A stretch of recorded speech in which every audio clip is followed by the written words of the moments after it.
A day before our annual trip, my son texted, "Don't come to the lake house. My wife's parents need the master suite. You can watch the dogs at home." I didn't argue. I called a developer and sold the land for cash that afternoon. When they pulled up with their luggage, the house, "I'm glad to have you here. Follow my story until the end and comment the city you're watching from so I can see how far my story has reached." I was folding Barrett's old t-shirts when my phone buzzed. 38 years of being his mother, and I still kept some of his clothes in my linen closet. The faded baseball shirts from high school, a college sweatshirt with a small tear in the sleeve that I'd offered to mend a dozen times. He never wanted them back, but I couldn't bring myself to donate them either. The message appeared on my screen like a slap across the face. "Stay home and watch the dogs. Sarah's parents need the master suite. We'll handle everything this year." I read it 3 times before the words actually sank in. My hands started trembling and I had to sit down on my bed. The same bed where Robert and I used to plan those lake house weekends where we'd lie awake excited like children on Christmas Eve, talking about all the memories we'd make with our family. Barrett was talking about our annual 4th of July weekend. 34 years we'd been going to that lake house. 34 years of tradition of family barbecues, of watching fireworks reflect on the water, while 3 generations sat together on the dock Robert built with his own hands. Watch the dogs. He wanted me to stay home and watch the dogs while his in-laws enjoyed the master bedroom that I decorated myself. The bedroom where Robert and I had spent our last anniversary before the heart attack took him. The bedroom with the windows facing east so we could watch the sunrise over the water every morning. I called him immediately. My fingers shook as I pressed his number, his.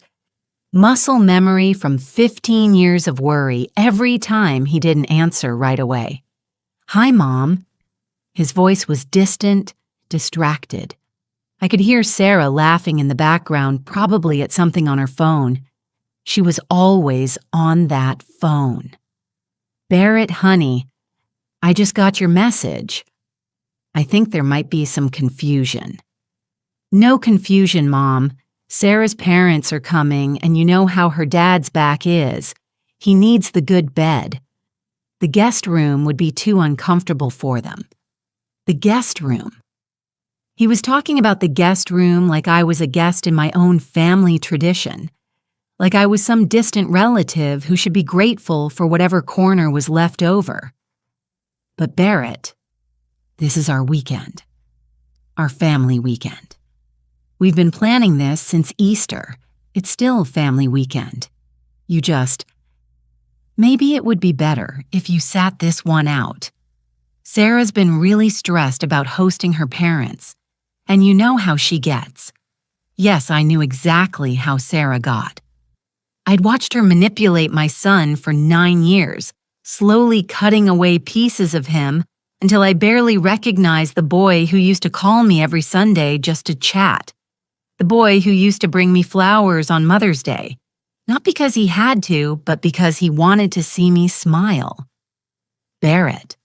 I bought all the groceries yesterday. They're sitting in my refrigerator right now. I made my famous potato salad, the one your father always loved. I picked up those expensive steaks you like. Silence then quietly. Maybe you could drop them off tomorrow morning before we get there. Drop them off. Like a delivery service. Like hired help. I've been organizing this weekend for 34 years, Barrett. Since you were 4 years old. Since before Sarah was even in your life. Mom, don't make this about Sarah. This is just what works best for everyone. Everyone except me. But I didn't say that. I'd learned over the years that pointing out my own needs only seemed to annoy him more. What about tradition? What about the photo we always take on the dock? We have 33 years of those photos. Barrett. 33 years of our family together in that same spot. We can take a photo next year. Next year.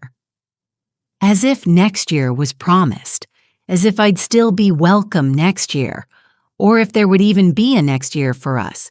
I was 62 years old. How many next years did I realistically have left with my son? I don't understand this.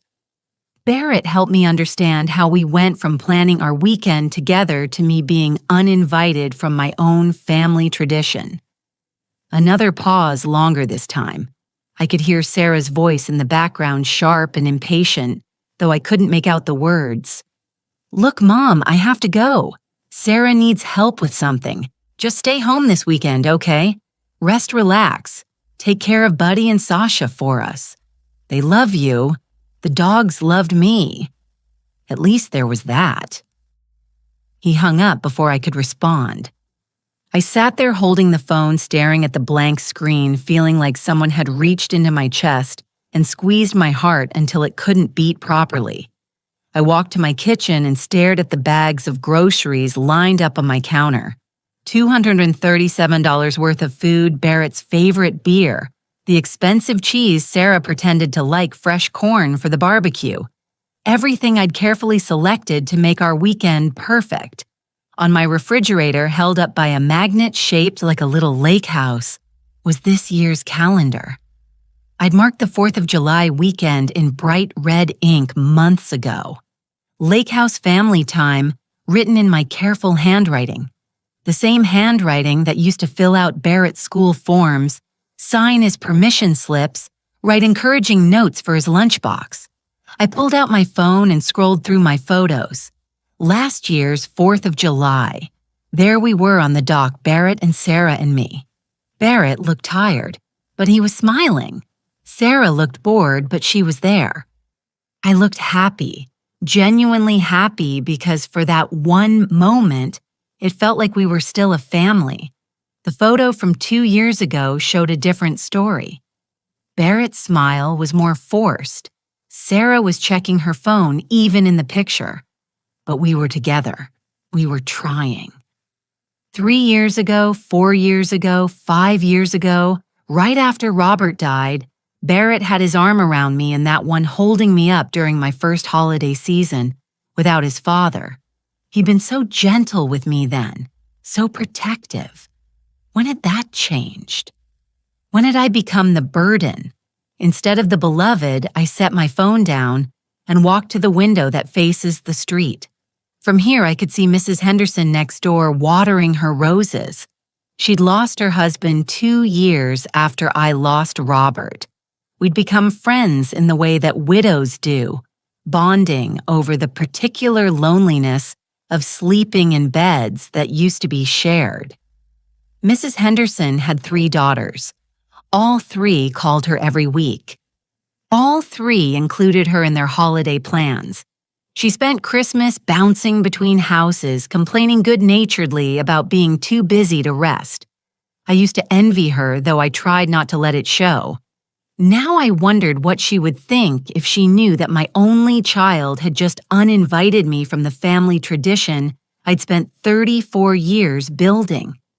I turned away from the window and found myself staring at the empty picture frame on my mantel. Every year, I put the new lake house photo in that frame. It was already waiting for this year's picture, the one that apparently wouldn't include me. My phone buzzed again. For a moment, my heart leaped. Maybe Barrett had changed his mind. Maybe he'd realized how cruel his message had been. It was Sarah. "Hi, Marion. Just wanted to confirm you're okay with watching Buddy and Sasha this weekend. They've been so anxious lately, and you're so good with them. We really appreciate it." She was thanking me for being demoted to dog sitter. She was expressing gratitude for my humiliation. I didn't respond. I couldn't trust myself to type anything that wouldn't make things worse. Instead, I walked to my bedroom and pulled out the small suitcase I'd already packed for the weekend. 3 days' worth of clothes carefully chosen. My comfortable jeans for morning coffee on the deck. The sundress Robert always said brought out my eyes. My swimsuit, because even at 62, I still loved floating in that lake, feeling weightless and free. I unpacked everything, slowly hanging each item back in my closet, like I was putting away pieces of a dream I'd been foolish to believe in. The lake house had been our sanctuary. After Robert died, it became my lifeline, the place where I still felt connected to the family we used to be. The place where Barrett still laughed at my stories, where Sarah occasionally let her guard down enough to seem almost human. Now they wanted to take even that away from me. I sat on the edge of my bed and realized something that made my stomach clench with a cold, hard certainty. This wasn't about Sarah's parents. This wasn't about comfort or convenience. This was about erasing me. Barrett wasn't just uninviting me from one weekend. He was testing the waters, seeing how easily he could push me out of our family traditions, seeing if I'd fight back or if I'd simply accept whatever scraps of attention he was willing to throw my way. The worst part was, I probably would have accepted it. I probably would have shown up tomorrow morning with my bags of groceries, handed them over with a smile, and driven home to spend the holiday weekend alone with 2 dogs who weren't even mine. I probably would have done exactly what he expected me to do. But as I sat there in the growing darkness of my bedroom, something inside me shifted. A small, hard kernel of anger that I hadn't felt in years. Not the quick flash of irritation that comes and goes, but something deeper. Something that tasted like self-respect. I picked up my phone and scrolled through my contacts until I found the number Helen Henderson had given me last month. The developer who'd been trying to buy properties in the Lake District, the one she'd mentioned, was paying cash closing quickly. Before I could change my mind, I pressed call. A man answered on the second ring. Davidson Development. This is Mike. Hello, I said, surprised by how steady my voice sounded. I have a lake property I'd like to sell immediately. Mike Davidson arrived at my house 43 minutes after I called him. I'd spent those minutes pacing my living room, second-guessing myself with every step. What was I doing? This was insane. You don't sell a lake house worth $750,000 because your feelings got hurt. But then I'd catch sight of Barrett's old-school photos lining my hallway, and the anger would surge back. 22 years of parent-teacher conferences I'd attended alone after Robert died. 22 years of being both mother and father cheerleader and disciplinarian. 22 years of putting Barrett first, only to be told I should stay home and watch the dogs. Mike was younger than I'd expected, maybe 45, with kind eyes and calloused hands that spoke of actual work rather than just office deals. He sat across from my kitchen table, spreading out papers, while I made coffee with hands that still trembled slightly. Mrs. Patterson, I have to ask, are you sure about this waterfront property like yours? It's usually a family legacy kind of thing. I set his coffee cup down harder than necessary. It was supposed to be. He glanced up at something in my voice. Trouble with the family. You could say that. I pulled out my phone and showed him the photos I'd been scrolling through earlier. 34 years of 4th of July weekends. 34 years of making that place the center of our family's world. Mike studied the photos, his expression softening as he took in decades of smiling faces, birthday parties, graduation celebrations. Beautiful property, beautiful family. What changed? I almost laughed, but it would have sounded bitter. My son got married. That wasn't fair to Barrett, and I knew it even as I said it. The changes had been gradual, so slow I'd barely noticed them happening. Like watching someone you love disappear piece by piece until one day you wake up and realize they're a stranger wearing a familiar face. The house was my husband's dream. I found myself saying Mike had that kind of face that made you want to explain things to make him understand this wasn't just about money. Robert worked construction for 27 years. Good, honest work, but hard on the body. He used to drive by lakefront properties on weekends, especially this one piece of land that had been in the same family for generations. I got up and pulled a photo album from my bookshelf. The wedding album I'd put together for Barrett and Sarah, full of pictures they'd probably never looked at. There tucked in the back was the photo I wanted. Robert standing in front of a for sale sign, grinning like he'd won the lottery. He'd been setting aside money for 15 years. $20 here, $50 there. Never told me about it until Barrett graduated college. Then one day he comes home and says, "Marion, pack a bag. We're going to look at our retirement." Mike studied the photo. He looks happy. He was. We drove up there on a Saturday morning in October. The leaves were changing and the lake was like glass. The property had this old cabin on it, nothing fancy. But Robert walked around it like he was touring a palace. He kept saying, "Can you see it, Marion? Can you see our family here?" I could still remember the way his eyes lit up as he described his vision. The deck he wanted to build, the fire pit for evening conversations, the dock where he'd teach Barrett's future children to fish. The way his own father had taught him. We couldn't afford it, not even close. But Robert had a gift for seeing possibilities where other people saw problems. The cabin needed work, major work. The septic system was ancient.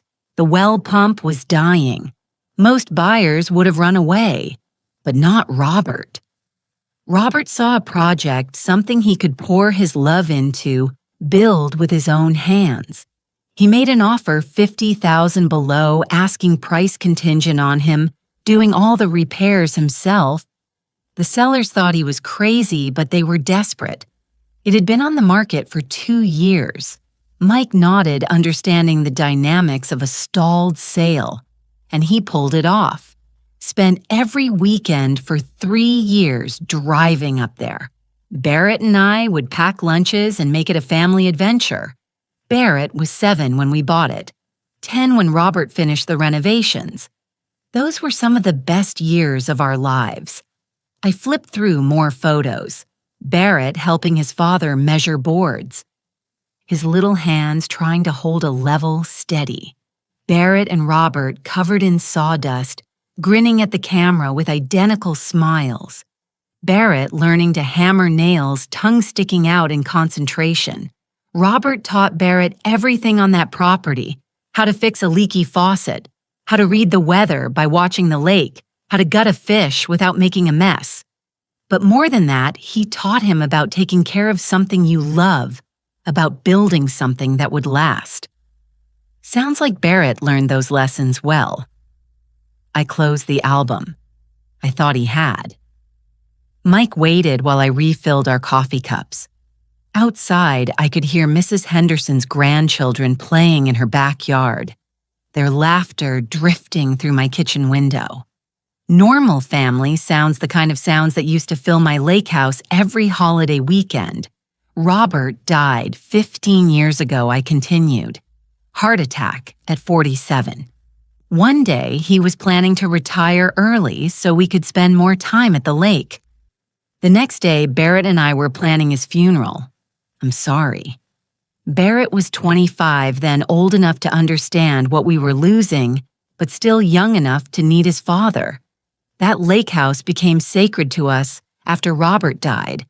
It was where we felt closest to him, where we could still hear his voice in the wind through the trees. I showed Mike another photo. Barrett, at 26, standing on the dock Robert had built holding his father's fishing tackle box. He used to sit out there for hours using Robert's old lures, convinced he could feel his dad's presence in the water. He'd tell me about conversations he'd had with Robert while he was fishing, dreams where Robert gave him advice about work, about life, about becoming the man he was meant to be. What happened to change that, Sarah? The name came out sharper than I intended.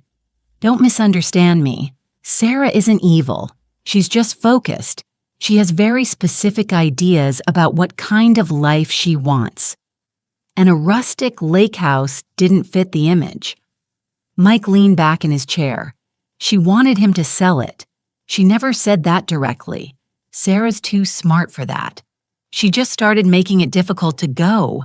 There was always something, a work event she couldn't miss. Plans with her friends that couldn't be changed. A migraine that made her too sick to travel. Barrett started going up alone, but it wasn't the same. The house was designed for family, for gathering. One person rattling around in all that space just felt lonely. I got up and walked to the window again. Mrs. Henderson was helping one of her grandsons with a bicycle, steadying the seat while he pedaled in wobbly circles. The kind of scene I'd imagined playing out at my lake house someday with Barrett's children. Then Sarah got pregnant. The words came out quietly. For 5 months, I thought everything would change. I started planning the nursery I'd set up in the lake house guest room. I bought a crib that would fit in the space by the window where the baby could watch the sunrise. I imagined teaching my grandchild to swim in that lake the way Robert had taught Barrett. Mike's silence felt gentle, inviting me to continue. Sarah miscarried at 22 weeks. We were all devastated. But Barrett, it broke something in him. He stopped going to the lake house entirely. Said it hurt too much to be there with all those empty rooms that were supposed to be filled with family. But you kept going. I had to. It was the only place I still felt like Robert's wife instead of his widow.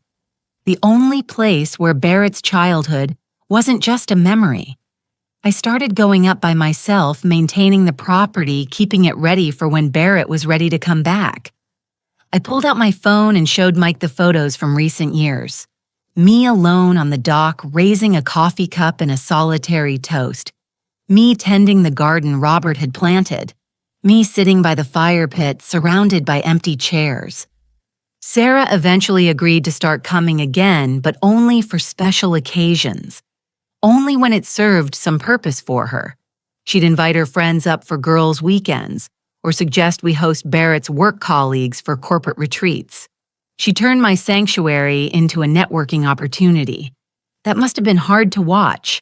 I told myself it was worth it if it meant Barrett was using the house again, if it meant we were still gathering as a family, even if the gatherings felt different, even if Sarah spent most of her time on her phone, or complaining about the Wi-Fi signal or suggesting improvements that would have destroyed everything Robert built with his hands. Mike gathered his papers and pulled out a contract. Mrs. Patterson, I can have cash in your account by tomorrow afternoon. 700 Susan dollars as is. No inspections, no contingencies, but once you sign this, there's no going back. Are you absolutely certain this is what you want to do? I looked around my kitchen at the reminders of the life I'd built around being Barrett's mother. The refrigerator covered with his old artwork, the cookbook filled with his favorite recipes, the calendar marking every important date in his life like a shrine to motherhood. Then I thought about his text message, "Stay home and watch the dogs." 34 years of tradition dismissed in a single sentence. 34 years of love reduced to dog-sitting duties. How quickly can your crews clear the property? Mike checked his phone. If you sign today, we could have demo crews there by Monday morning. The old cabin will be gone by Wednesday. I picked up the pen. My hand steady now for the first time since Barrett's message had shattered my afternoon. Where do I sign I didn't sleep Thursday night? Every time I closed my eyes, I saw Robert's face the day we first walked through that lake house. The way he'd run his hands along the rough cabin walls like he was blessing them. The way he'd stood on the shore and said, "This is where our grandchildren will learn to swim, Marion. This is where our family will grow old together." By Friday morning, I'd convinced myself I'd made a terrible mistake. $700,000 in my checking account felt like blood money. I'd betrayed Robert's memory, destroyed Barrett's inheritance, ruined everything over a moment of wounded pride. I was reaching for my phone to call Mike Davidson to beg him to tear up the contract when my doorbell rang. Mrs. Henderson stood on my porch, holding a manila envelope, her face grim in a way that made my stomach clench. Marion Honey. I didn't want to show you this, but I think you need to see it. She followed me into the kitchen and spread photos across my table, color printouts, from Facebook timestamp dates stretching back months. My breath caught in my throat. Barrett and Sarah at my lake house, but not alone. My niece Emma lives in town now, remember? She's been seeing that boy who works at the marina. They've been talking about all the parties up at your place. I picked up the first photo with shaking hands.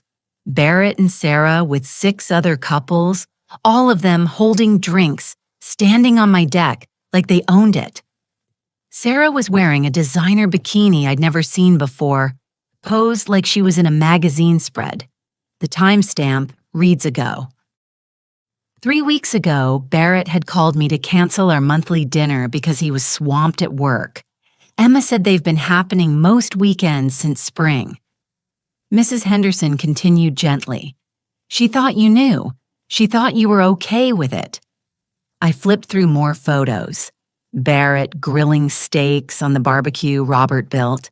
Sarah and her friends lounging on the furniture I'd carefully chosen and maintained. Group shots around the fire pit.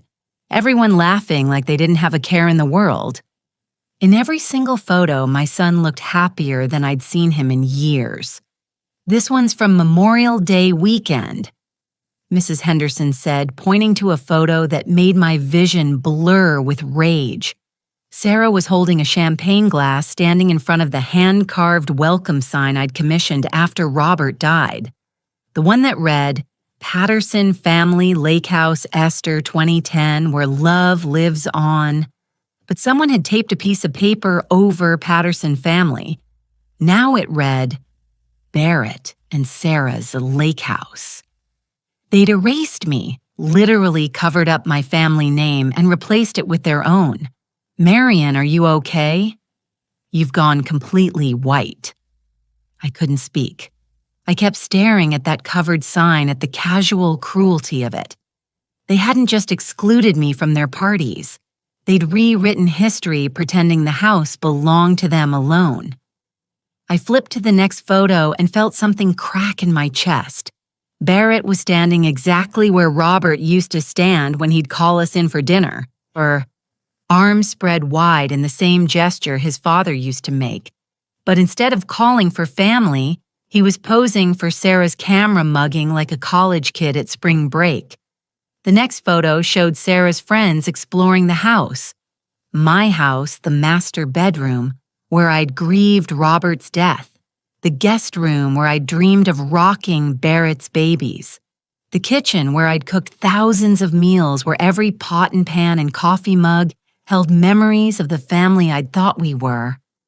Emma said Sarah told everyone it was their family's vacation house, Mrs. Henderson said quietly. She never mentioned you at all. Their family's vacation house, not our family theirs. I found my voice, though. It came out horsaro and strange.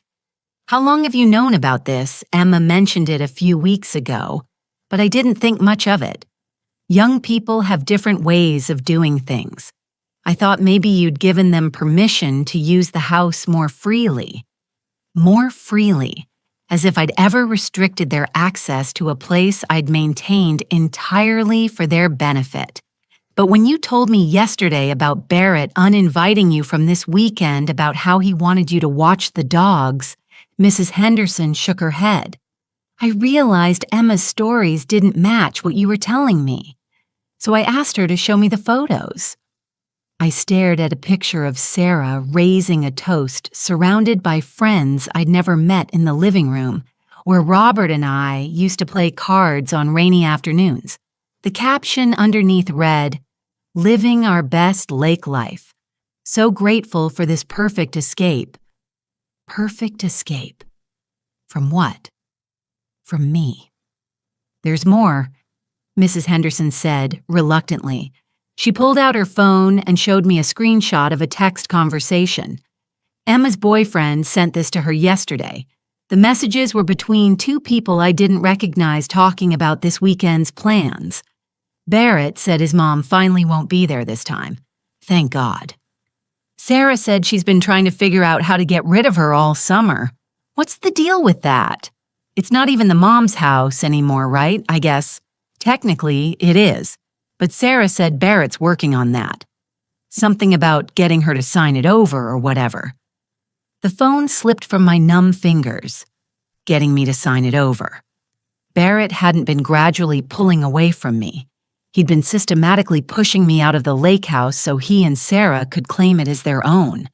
The canceled dinners, the shortened visits, the excuses about being too busy to come up for weekends, it had all been calculated. While I'd been desperately trying to hold our family together, Barrett had been planning to take the house away from me entirely. Marion. Mrs. Henderson's voice seemed to come from very far away. Marion, you need to sit down.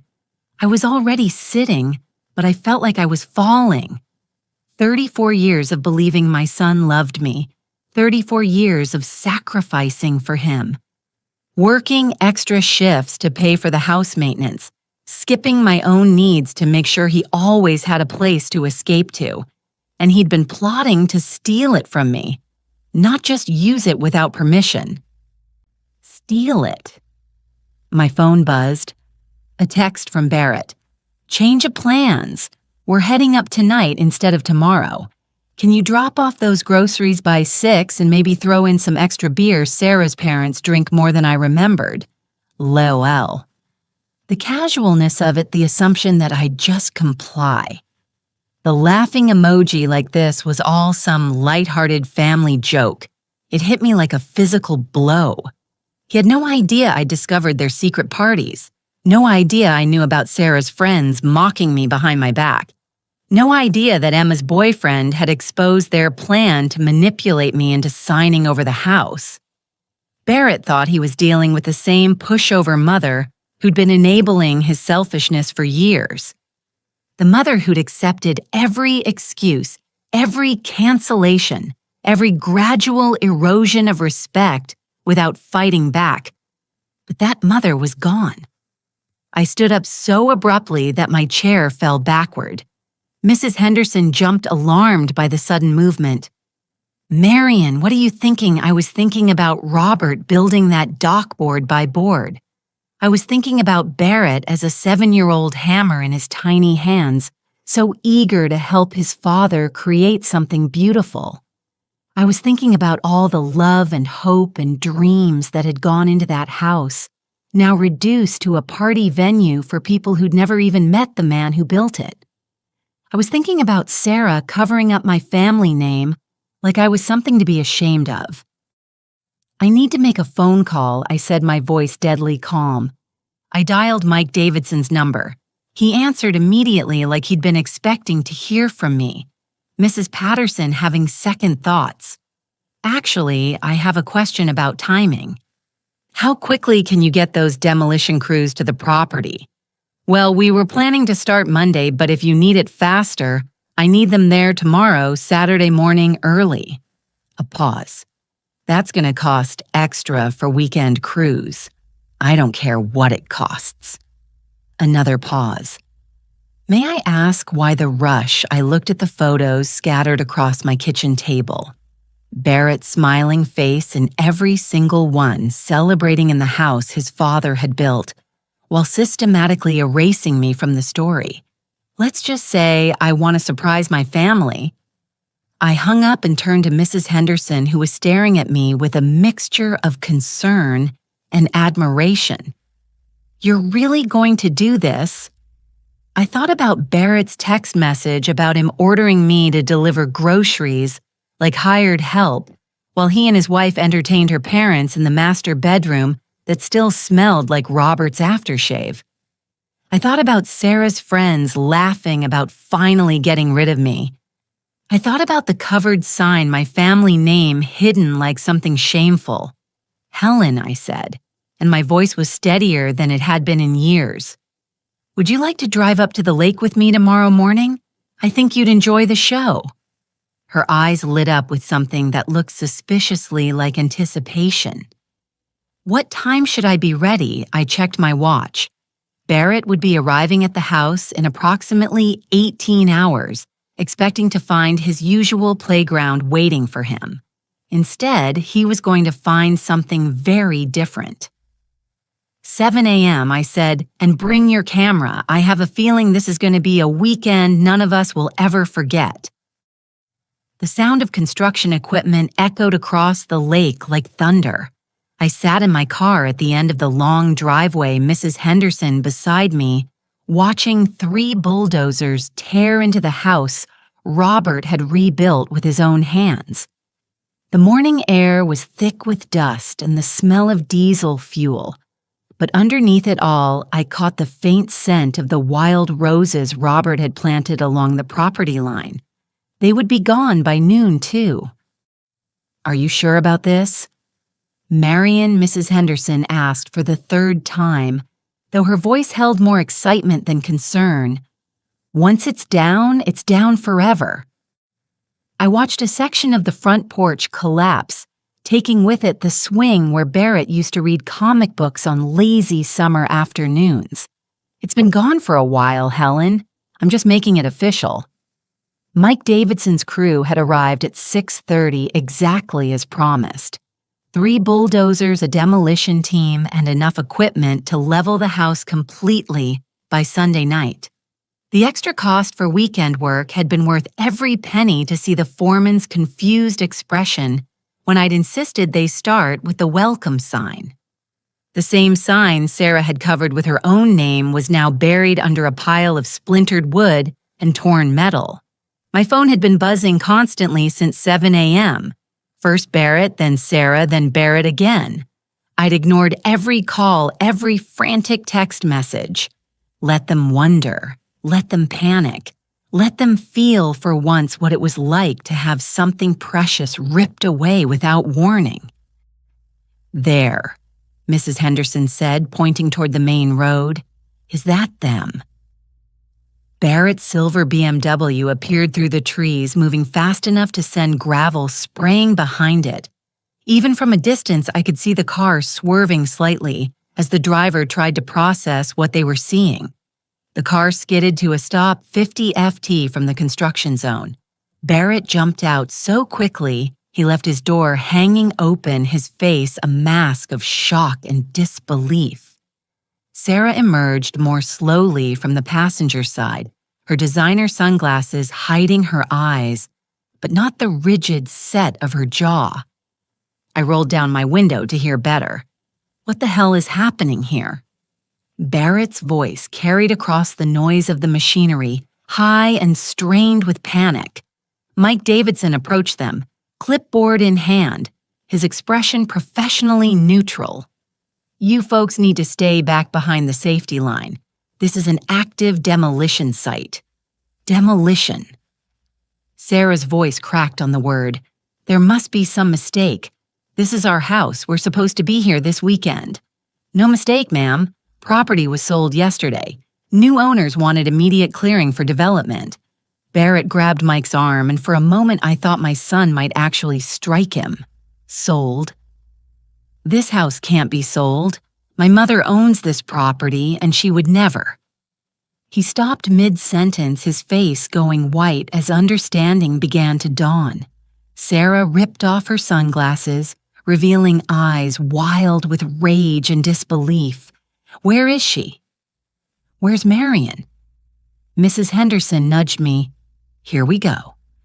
I got out of my car and walked toward them, taking my time. With each step, I felt something I hadn't experienced in years. Complete control of a situation involving my son. For once, Barrett was the one scrambling to understand. For once, he was the one with no power to manipulate the outcome. Mom. Barrett rushed toward me, his face desperate. "Mom, what's happening? Please tell me this is some kind of misunderstanding." I stopped just outside the safety perimeter. close enough to see the fear in his eyes, but far enough away that the construction noise would force him to really listen.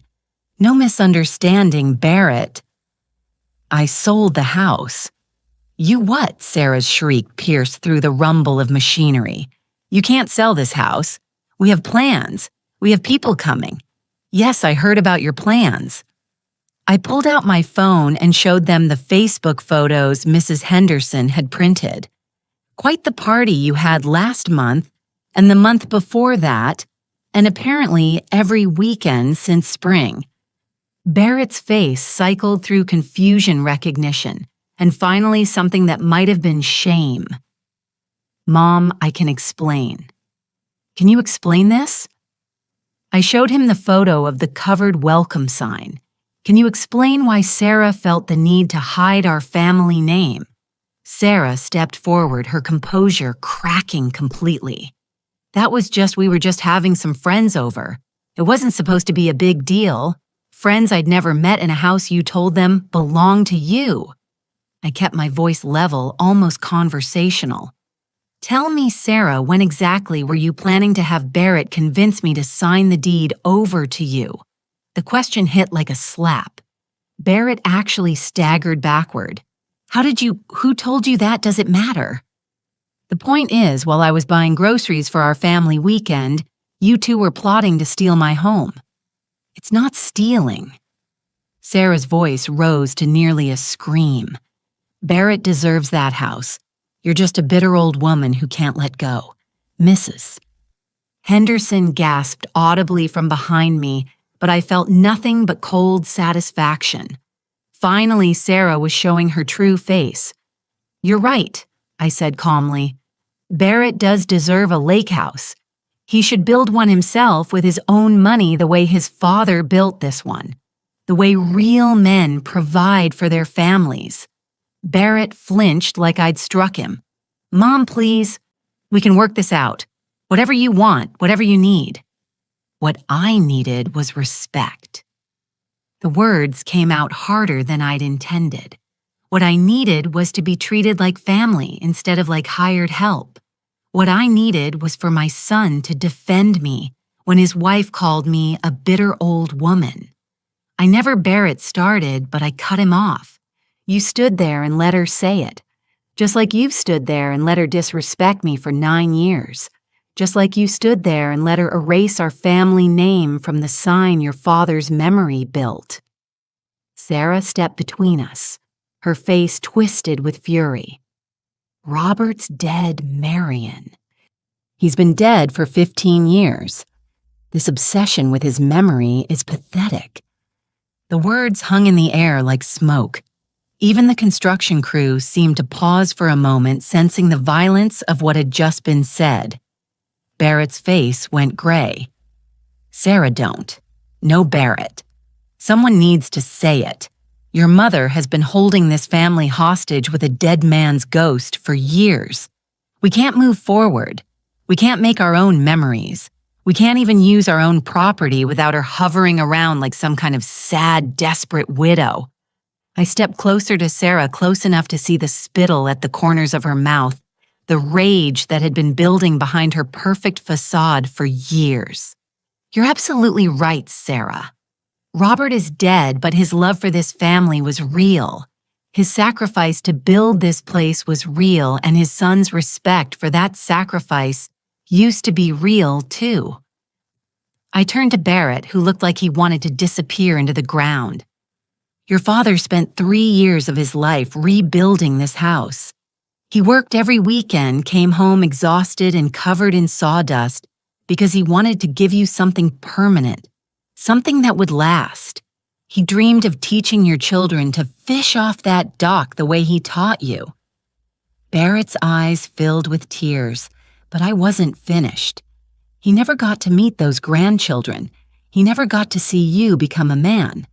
But he believed you would honor what he built here. He believed you understood the difference between earning something and taking it. I did understand. Barrett whispered. I do understand. No, you don't. I shook my head sadly. If you understood, you wouldn't have plotted to steal this place from me. If you understood, you wouldn't have let your wife mock your father's memory. If you understood, you would have built something of your own instead of trying to take mine." Sarah laughed a harsh sound that cut through everything else. Built something of his own with what money Barrett can barely afford his car payments, much less buy lakefront property. The admission hung between us like a confession. Barrett's financial struggles, the debt I suspected but had never asked about. The reason they needed my house instead of buying their own. "Is that true, Barrett?" I asked quietly. He couldn't meet my eyes. "Things have been tight lately. Sarah's spending my job market the house payments. So you thought you'd solve your money problems by stealing from your mother." "It wasn't stealing." He exploded finally. "You're going to die someday anyway. I'm your only child. That house should come to me." The words echoed across the construction site. Should come to him. Like my love, my sacrifice, my years of maintenance and care meant nothing. Like I was just an inconvenient obstacle between him and his inheritance. I looked at my son, really looked at him, and realized I was seeing a stranger. The little boy who'd helped his father build this place was gone, replaced by a weak, greedy man who felt entitled to things he'd never earned. "You're right, Barrett. Someday I will die, and when that day comes, you'll inherit whatever I choose to leave you." I gestured toward the demolition site where the last wall of the house was coming down in a shower of dust and memories. Today isn't that day, and this isn't that house. Sarah grabbed Barrett's arm, her face desperate now instead of angry. "Do something. Stop them. This is our future they're destroying." But Barrett just stood there watching bulldozers bury 34 years of family history under piles of debris. His face was blank, shocked like he was seeing the consequences of his choices for the first time. "The bulldozers will be finished by tomorrow evening," I said, turning to walk back to my car. "I'll have the property cleaned up and ready for the developers by Monday morning." "Where are we supposed to go?" Sarah called after me. "We told people we'd be here. We have nowhere else." I stopped and looked back at them one last time. Barrett and Sarah standing in the ruins of everything Robert had built, everything I had maintained, everything they had taken for granted. "I guess you'll have to figure that out the same way you plan to figure out how to steal my house," I said, "without me."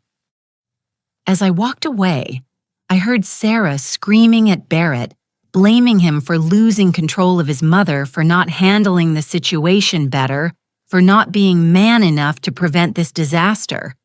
I heard none of it from Barrett in response. Mrs. Henderson was waiting in the car, practically vibrating with excitement. "Marion, that was incredible. I've never seen anything like it." I got into the driver's seat and started the engine pulling away from the demolition site without looking back. In my rearview mirror, I could see Barrett and Sarah still standing there, surrounded by the debris of their entitled expectations. "How do you feel?" Mrs. Henderson asked as we drove toward town. I considered the question as we passed the marina, where Robert used to buy bait, the ice cream stand, where Barrett had celebrated his first successful fishing trip.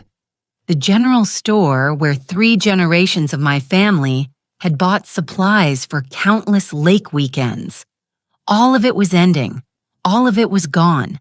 But for the first time in 15 years, I wasn't the one being left behind. "Free," I said finally. "I feel free." 3 months after the demolition, I was sitting in a cafe in Portland, Oregon, watching the rain streak down the window while I waited for my real estate agent. Not the rain I was used to back home, but something gentler, more purposeful. Everything about this city felt purposeful. From the way people walked with intention down the tree-lined streets to the way conversations flowed in coffee shops without the underlying tension I'd grown accustomed to. My phone buzzed with another call from Barrett, the seventh one this week. I let it go to voicemail just like all the others.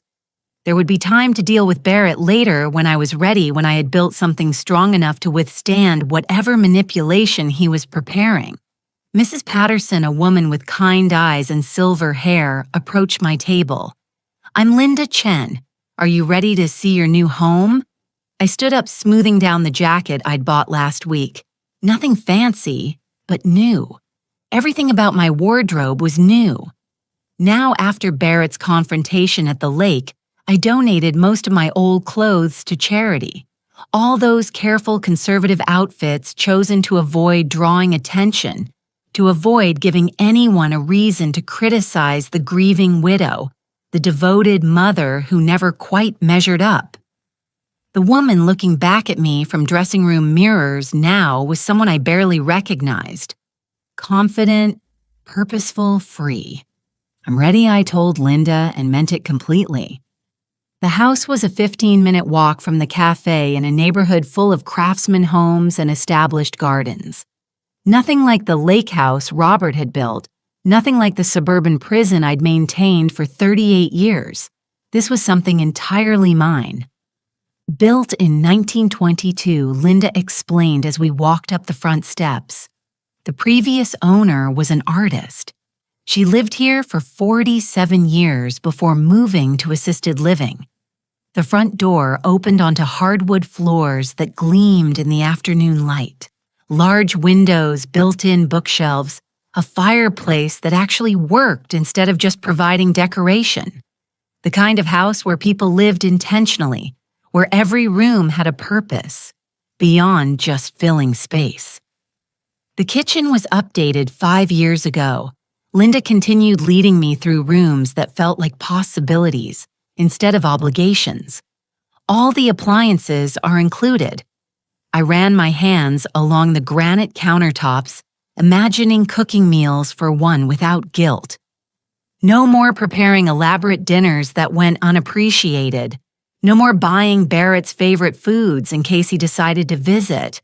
No more organizing my entire life around someone else's unpredictable needs. "There's something else I think you'll love," Linda said, opening a door I hadn't noticed. The room beyond was flooded with natural light from a wall of windows facing north. Built-in easels lined one wall. Storage cabinets filled another. A workspace designed for creation, for pursuing something meaningful instead of just maintaining what already existed. The previous owner was a painter, Linda explained. She said, "This room gets the most beautiful light in the afternoons." I stood in the center of the studio feeling something I hadn't experienced since Robert died. Possibility. Not the careful, tentative hope of maybe someday, but the immediate electric sense that my life could be different starting right now. "I'll take it," I said without hesitation. Linda blinked, clearly not expecting such a quick decision. "Don't you want to think about it? Discuss it with your family." "There's no family to discuss it with," I said. And the words didn't sting anymore. They were simply fact. No more painful than saying the sky was blue or the rain was wet. We spent the next hour filling out paperwork. Purchase price $425,000. Down payment $300,000 in cash. No mortgage, no monthly payments, no financial obligations to anyone but myself.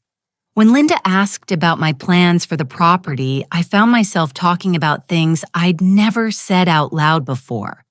About the pottery class I'd always wanted to take, about the garden I wanted to grow focused on beauty instead of practicality, about the books I wanted to read without interruption, the movies I wanted to watch without considering whether someone else would enjoy them.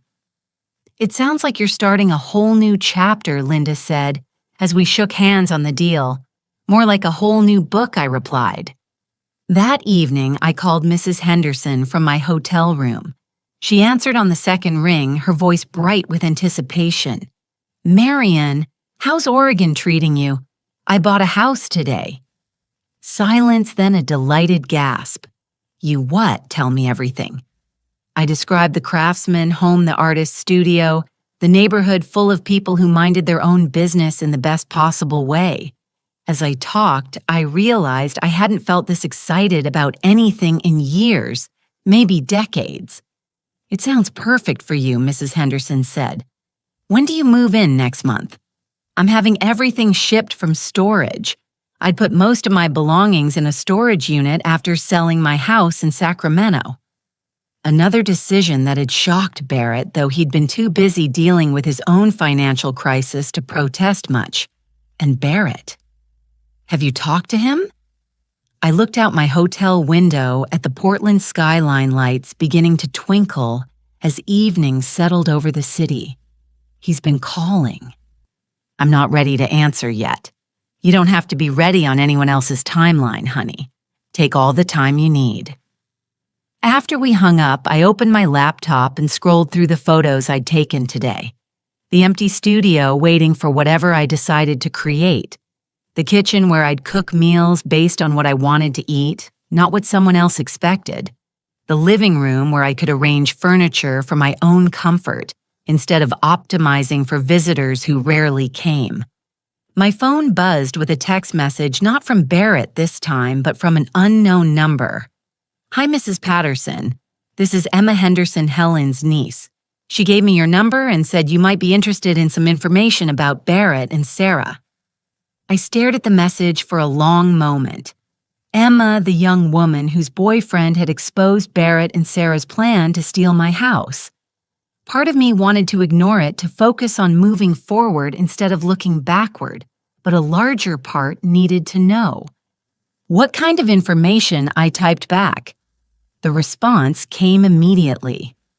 "Sarah left Barrett 3 weeks ago, took half of everything, and moved back to her parents' house. Barrett's been asking around town about you, trying to find out where you went." I set the phone down and walked to the window again. Sarah had abandoned Barrett the moment their scheme fell apart. Of course she had. Without my lake house to offer her friends, without the prospect of inheriting valuable property, Barrett had nothing to offer her except debt and disappointment. My phone buzzed again. "He's been telling people you had some kind of breakdown, that the stress of being a widow made you do crazy things. Thought you should know what story he's spreading. A breakdown." Barrett was rewriting history again, casting me as the unstable one while he played the long-suffering son dealing with his mentally ill mother. The same pattern he'd learned from Sarah. The same refusal to accept responsibility for his own choices. I typed back, "Thank you for letting me know." Then I blocked the number. Barrett's version of events didn't matter anymore. Let him tell whatever stories helped him sleep at night. Let him blame his mother for his failed marriage, his financial problems, his inability to build anything lasting on his own. The truth was simpler and more devastating than any lie he could construct. He had revealed himself to be someone I no longer recognized as my son. I spent the next week exploring Portland, learning the rhythms of a city that felt like home in ways I'd never expected. Coffee shops where people worked on laptops or read books without constantly checking their phones. Bookstores with knowledgeable staff who made recommendations based on actual conversation instead of just pushing bestsellers. Galleries showing work by local artists. People who'd chosen to create something beautiful instead of just consuming what others had made.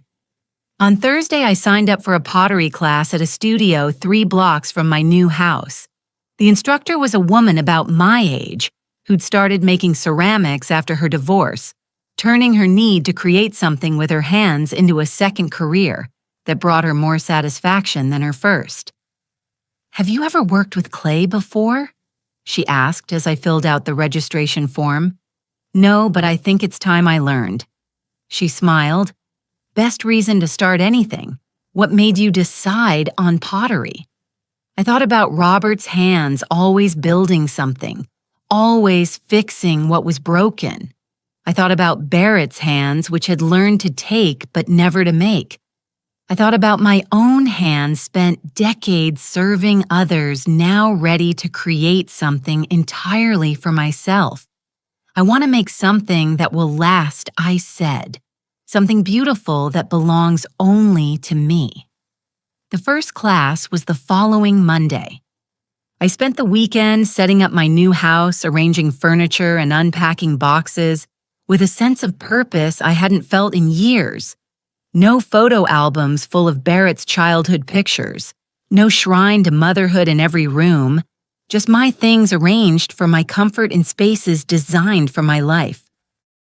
Sunday evening, as I sat in my new living room with a glass of wine and a book I'd chosen, simply because it interested me, my phone rang with Barrett's number. This time I answered, "Mom." His voice was smaller than I remembered, uncertain, in a way that made him sound like a child again. "Please don't hang up." I waited. Sarah left me. I heard. She took everything. The furniture, the car, even the dog, she said. His voice broke slightly. She said, "I was weak for letting you destroy our future." Our future. Even now, even after everything he couldn't see, that the future he'd planned had been built on theft and manipulation. "I'm sorry your marriage failed, Barrett. Are you?" The question came out sharper than he'd intended because it feels like you got exactly what you wanted. I set down my wine glass and looked out at the Portland skyline, at the life I was building 3 states away from everything I'd once thought mattered. What I wanted was a son who respected me enough not to steal from me. What I wanted was a family that included me instead of plotting to erase me. What I wanted was to matter to the people I'd spent my life serving. You did matter. You do matter. No, Barrett. I was useful. There's a difference. Silence stretched between us, filled with all the conversations we'd never had. All the honesty we'd both avoided for years. "I don't know how to fix this," he said finally. "You can't fix it," I said gently, "but you could try building something new, something honest, something that doesn't require taking from other people." "I don't know how to do that." "Then learn the way your father learned to build that lake house. The way I'm learning to live without you."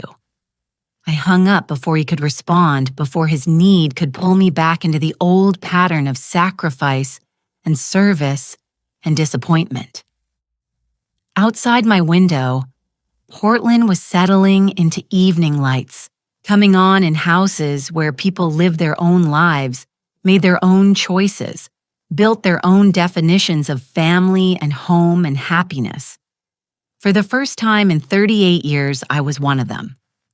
5 months later, I was in my pottery studio when the doorbell rang.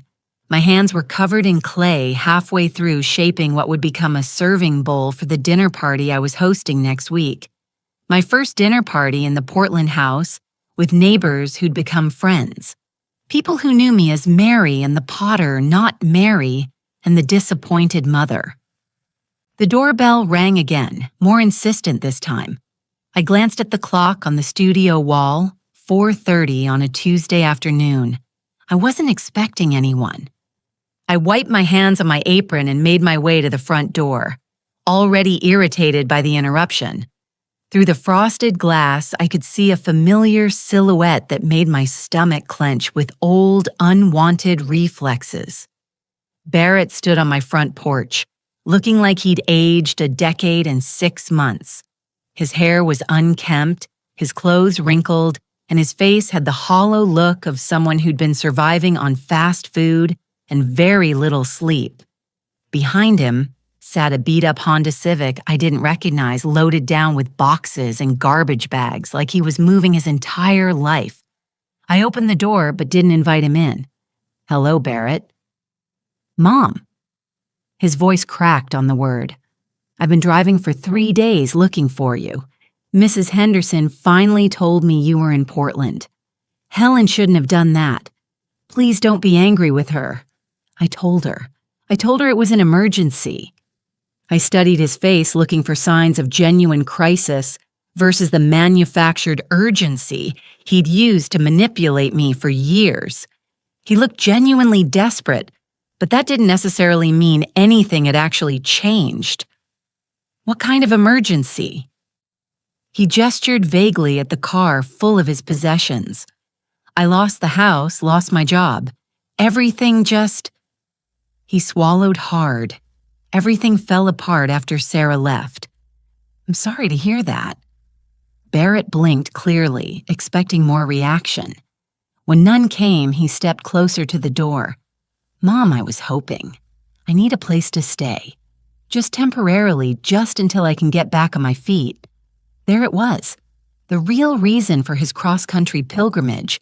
Not remorse, not genuine desire to repair our relationship, but need. Barrett needed something from me. So Barrett had come calling, just like always. I see. I know things ended badly between us. I know you're angry, but I'm still your son. And I... His voice broke again. I have nowhere else to go. I looked past him at the car full of his life's debris, clothes and electronics, and the detritus of a man who'd never learned to build anything lasting, because he'd always assumed someone else would provide the foundation. Have you eaten today? He shook his head, relief flooding his features at what he interpreted as maternal concern breaking through. There's a diner 6 blocks down on Hawthorne. Decent food, reasonable prices. You should get something to eat and find a motel for the night. We can talk tomorrow. A motel. He stared at me like I'd suggested he sleep in a cardboard box. Mom, I can't afford a motel. I've got maybe $60 to my name. Then you should be more careful how you spend it. I started to close the door, but Barrett caught it with his hand. Wait, please, just let me come inside. Let me explain what happened. Once you understand, I understand perfectly, Barrett. Your wife left you because you weren't useful to her anymore. Your employer fired you because you weren't reliable. Your creditors foreclosed on your house because you couldn't manage your finances. And now you're here because you think I'll rescue you from the consequences of your own choices. He flinched like I'd struck him. That's not. It's more complicated than that, is it? I removed his hand from my door and stepped back. Tell me, Barrett, what exactly did you think would happen when you showed up here? Did you imagine I'd take one look at you and forget everything that happened at the lake house?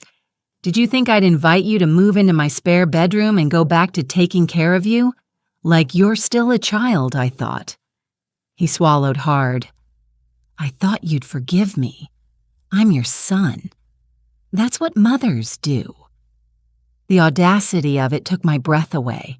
After everything he'd done, everything he'd put me through, he still believed he was entitled to my forgiveness simply by virtue of existing. Forgiveness isn't the same thing as enabling Barrett. And being your mother doesn't mean I have to rescue you from every mess you create. But you did it before. You did. When Dad died. When I couldn't find work right after college. When Sarah and I were having problems. Yes, I did. And look what it taught you. That there would always be someone to clean up your mistakes. That you never had to face real consequences because Mom would always be there with an open checkbook and an open door. Barrett's face crumpled. I'm not asking for money. I'm just asking for a place to stay. A place to stay while you figure out how to rebuild your life using my resources. A place to stay while you eat my food, use my utilities, and slowly take over my space the way you took over the lake house. I wouldn't do that. You've already started. I gestured toward his car. You brought your entire life here without asking if you were welcome. You assumed I'd take you in because you assumed I'm still the same woman who spent 38 years prioritizing your needs over my own happiness. Barrett stared at me, his mouth opening and closing like he was trying to form words that wouldn't come. Finally, he found his voice. What happened to you? I grew up. I realized that loving someone doesn't mean letting them destroy you. I learned the difference between being a good mother and being a doormat. You sound like Sarah. The comparison hung in the air between us meant to wound. Barrett still believed that calling me selfish, comparing me to the woman who'd manipulated him, would make me back down and return to my old patterns of guilt and accommodation. Instead, I laughed. Good. Sarah may have been a terrible wife and a worse person, but she understood something I took 62 years to learn. She understood that you don't owe other people your life just because they share your DNA. Barrett took a step backward. Genuine shock replacing his calculated desperation. I can't believe you're saying this. Then you haven't been listening for the past 40 years. I started to close the door again, but Barrett's voice stopped me. What am I supposed to do? For the first time since he'd arrived, I heard something genuine in his voice. Not manipulation, not entitlement, but actual fear.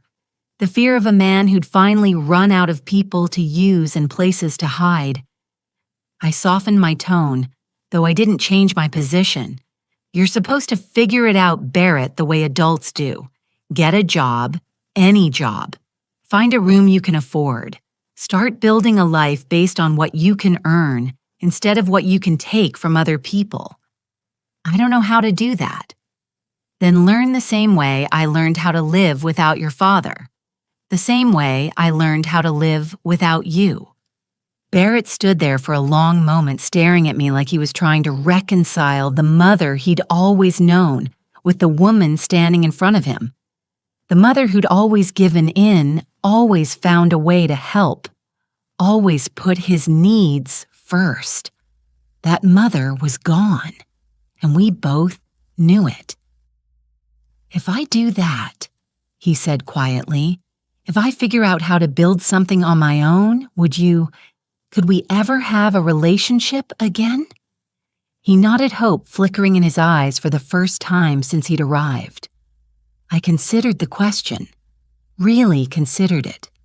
Not the automatic yes I would have given 6 months ago, but an honest assessment of what it would take for me to trust my son again.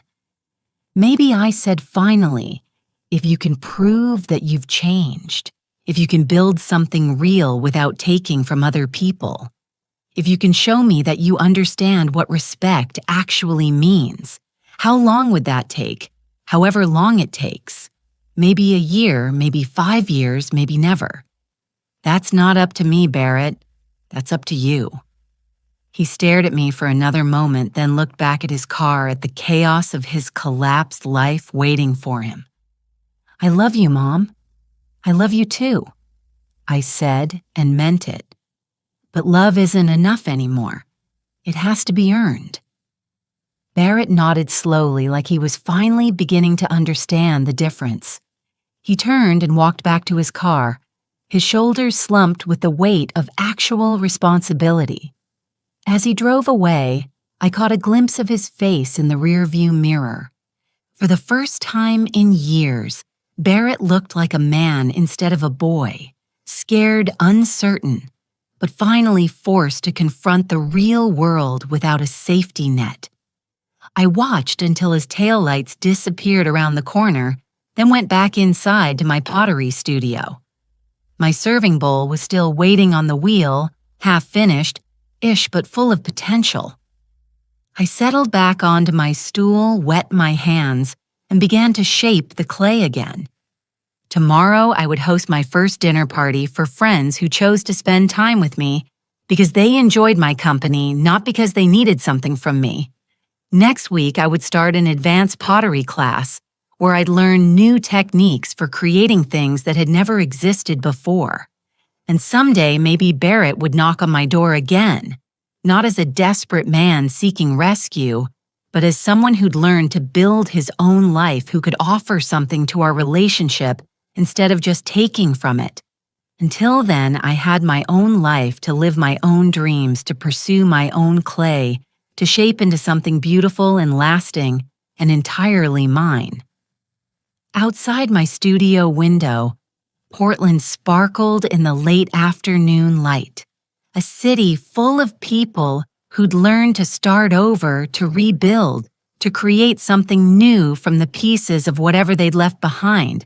I was one of them now. Finally, completely beautifully one of them. Now I'm curious about you who listened to my story. What would you do if you were in my place? Have you ever been through something similar? Comment below. And meanwhile, I'm leaving on the final screen 2 other stories that are channel favorites, and they will definitely surprise you.